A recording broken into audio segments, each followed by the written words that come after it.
ब्रह्माण्डमोहन दुर्गा कवचम्। नारायण उवाच ॐ दुर्गेति चतुर्थ्यन्तः स्वाहान्तो मे शिरोवतु। मन्त्रः षडक्षरोऽयं च भक्तानां कल्पपादपः। विचारो नास्ति वेदेषु ग्रहणीस्य मनोर्मुने। मन्त्रग्रहण मात्रेण विष्णुतुल्यो भवेन्नरः। मम वक्त्रं सदा पातु ॐ दुर्गायै नमो ततः। ॐ दुर्गे रक्षयति च कण्ठं पातु सदा मम। ॐ ह्रीं श्रीमिति मन्त्रोऽयं स्कन्धं पातु निरन्तरम्।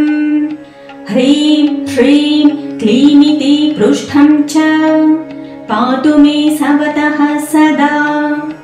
ह्रीं मे वक्षस्थलं पातु हस्तं श्रीमिति सन्ततम्। श्रीं ह्रीं क्लीं पातु सर्वाङ्गं स्वप्ने जागरणी तथा। प्राच्यां मां प्रकृतिः पातुः पातु वह्नौ च चण्डिका। दक्षिणे भद्रकाली च नैऋत्यां च महेश्वरी। वारुण्यां पातु वाराही वायुव्यां सर्वमङ्गला। उत्तरे वैष्णवी पातु तथैशान्यां शिवप्रिया। जले स्थले चान्तरिक्षे पातु मां जगदम्बिका।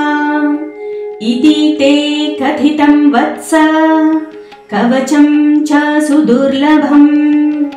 यस्मै कस्मै न दातव्यं प्रवक्तव्यं न कस्यचित्।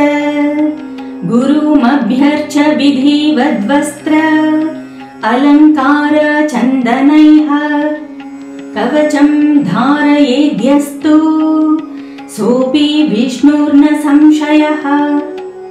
इति श्रीब्रह्मवैवर्ते महापुराणे प्रकृतिखण्डे दुर्गोपाख्याने सप्तषष्टितमोऽध्याये ब्रह्माण्डमोहनं नाम श्रीदुर्गा कवचम्।